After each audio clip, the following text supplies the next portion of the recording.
Hai, teman-teman, dalam video ini, kita akan membahas tentang kalium rendah. Mengapa? Karena kalium mungkin merupakan kekurangan nomor satu yang dialami kebanyakan orang. Tetapi kalium adalah yang paling sulit dideteksi karena ketika Anda melakukan tes darah, sebagian besar kalium 98% kalium Anda berada di dalam sel, bukan di luar sel itu sendiri. Jadi ketika mereka melakukan tes darah, potasium Anda tidak akan muncul kecuali jika kadarnya sangat ekstrim. Jadi, jenis pengujian yang harus Anda lakukan adalah pengujian intraseluler. Ini sangat canggih. Orang-orang tidak benar-benar memintanya. Dokter mungkin bahkan tidak tahu tentang tes ini. Tetapi ada tes yang bisa Anda lakukan. Jika Anda merasa konten ini bermanfaat, silakan berlangganan ke saluran ini untuk mendapatkan lebih banyak konten yang bermanfaat. Daripada mengandalkan tes, saya lebih suka melihat dari gejalanya. Berikut adalah beberapa gejala kalium rendah. Ngomong-ngomong, simbol kimia kalium adalah K. Ini adalah K+. Nomor 1, ketika Anda kekurangan kalium, tekanan darah Anda akan meningkat. Mengapa? Karena kalium adalah penenang fisiologis. Ini adalah obat penenang. Ini menenangkan segalanya. Nomor 2, ketika Anda kekurangan kalium, Anda akan mengalami kram otot. Ini karena kalium adalah elektrolit. Nomor 3, ketika Anda kekurangan kalium, Anda akan mengidam gula. Mengapa? Karena kalium membantu Anda menyimpan gula. Dan itu benar-benar akan membantu Anda menyingkirkan keinginan mengonsumsi gula. Ini karena penyimpanan glukosa membutuhkan kalium. Nomor 4, sembelit adalah gejala lain dari rendahnya kalium. Nomor 5, kalium yang rendah juga menyebabkan insulin yang tinggi. Jadi ada hubungan antara gula darah, diabetes, dan kalium. Faktanya, ketika Anda memiliki cukup potasium, kebutuhan insulin akan berkurang. Kalium selalu bermanfaat bagi penderita diabetes. Nomor 6, kalium yang rendah juga menyebabkan kelemahan otot. Anda bisa saja mengalami kelemahan otot yang tidak dapat dijelaskan. Tidak tahu mengapa. Mengapa? Karena elektrolit seperti kalium dibutuhkan untuk membantu otot berkontraksi. Dan itulah mengapa beberapa orang memiliki detak jantung yang tidak normal. Karena jantung adalah otot, sama halnya dengan otot yang disebutkan sebelumnya dengan kram otot dan jantung. Dengan memikirkan detak jantung yang tidak normal ini, detak jantung yang tidak normal, seperti fibrilasi atrium, aritmia, hal ini dapat disebabkan oleh kombinasi kekurangan kalium dan/atau magnesium. Nomor 7, kalium yang rendah juga dapat mempengaruhi kecemasan dan masalah tidur. Ini karena kalium adalah sesuatu yang dapat menenangkan Anda. Dengan kata lain, jika Anda memiliki pola makan yang tidak mengandung banyak kalium, Anda dapat mulai menunjukkan banyak gejala ini. Sekarang mari kita bahas 7 penyebab rendahnya kalium.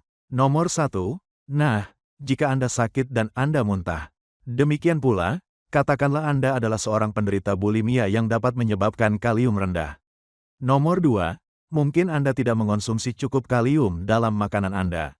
Sekarang Anda mungkin berkata, saya makan pisang, bukan? Nah, pisang hanya memiliki 300 mg kalium. Anda membutuhkan 4.700 mg per hari kalium untuk mencapai jumlah reguler yang Anda butuhkan.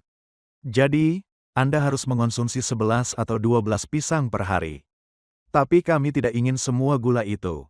Jadi apa yang ingin kami lakukan adalah kami ingin mengonsumsi kalium dari sayuran, dari salad. Dan Anda akan membutuhkan sekitar 7 hingga 10 cangkir salad. Makanlah beberapa salad besar. Jika Anda tidak menyukai salad, ambil kale, mungkin sedikit buah beri, campurkan dengan air, dan minumlah salad Anda. Minuman ini akan memberikan kalium yang Anda butuhkan. Jadi kami ingin mulai meningkatkan kalium Anda. Dan begitulah cara kami meningkatkannya. Dari pola makan, Anda juga akan merasa jauh lebih baik. Karena jika Anda melakukan diet karnivora yang tinggi protein, Anda pasti akan membutuhkan kalium. Jika Anda tidak memiliki cukup kalium, Anda akan merasakan kelemahan otot yang saya bicarakan sebelumnya. Nomor 3, ketosis. Ketosis adalah kondisi pembakaran lemak ketika Anda makan lebih banyak lemak tanpa karbohidrat. Anda juga bisa kekurangan kalium karena hal itu. Jadi itulah mengapa mereka selalu memodifikasi diet ketogenik. Saya selalu menyarankan agar kita mengonsumsi cukup sayuran dan buah-buahan untuk membantu menyeimbangkan kekurangan kalium. dan juga kalium yang diperlukan untuk pencernaan dan pemecahan protein serta penumpukan protein dalam tubuh. Sebagai contoh, beberapa orang yang mengalami kerontokan rambut berpikir bahwa mereka dapat menumbuhkan rambut mereka kembali hanya dengan mengonsumsi protein. Tanpa kalium, hal itu tidak akan berhasil. Nomor 4. Diuretik. Katakanlah Anda sedang dalam pengobatan tekanan darah.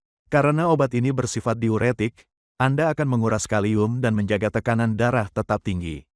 Menarik, jadi itu adalah salah satu efek sampingnya. Anda sebaiknya memastikan bahwa diuretik Anda tidak mengeluarkan kalium sementara Anda tidak memasukkan kembali kalium melalui diet Anda. Nomor 5. Kortisol tinggi atau stres tinggi.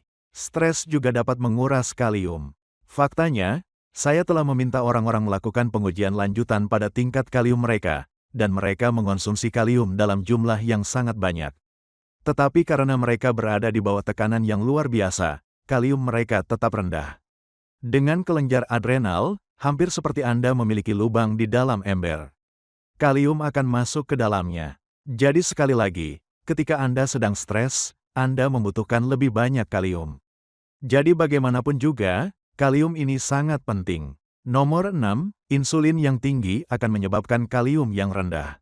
Dan itu adalah gula. Mengonsumsi gula akan menguras potasium Anda, dan Anda bahkan dapat merasakannya dalam detak jantung Anda. Ini mulai berjalan, boom, boom, boom, boom. Cepat. Anda dapat mendengar detak jantung yang cepat di telinga bagian dalam. Itu adalah tanda potasium rendah karena Anda baru saja makan banyak gula. Dan Anda harus mulai mengonsumsi lebih banyak salad untuk mengembalikan potasium tersebut. Nomor 7.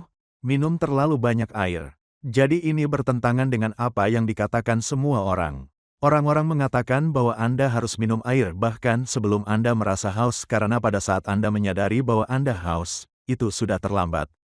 Itu hanya mitos belaka. Ketika Anda minum terlalu banyak air, Anda menciptakan kondisi yang disebut hiponatremia, yang merupakan pengenceran semua elektrolit Anda. Dan kemudian jantung Anda mulai tidak seimbang. Dan Anda meningkatkan kemungkinan terkena serangan jantung dengan minum terlalu banyak air. Jadi, Anda ingin minum ketika Anda haus, sehingga Anda tidak membuang semua elektrolit Anda.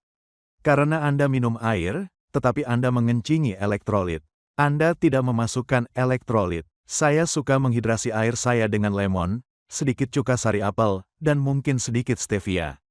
Jika berkarbonasi, saya sering minum Pellegrino, atau saya minum air yang sudah disaring. Jadi saya hanya ingin memberikan gambaran umum tentang kekurangan yang sangat umum ini, kalium yang rendah. Dan saya juga ingin memberikan gejala-gejalanya agar Anda dapat memikirkan apakah hal tersebut berlaku untuk Anda. Dan jika Anda mulai mengalami gejala-gejala tersebut, maka Anda tahu bahwa hal itu mungkin berhubungan dengan kekurangan kalium. Dan kemudian Anda tahu penyebab potensial dari kekurangan kalium. Jadi saya harap itu membantu. Sampai jumpa di video berikutnya.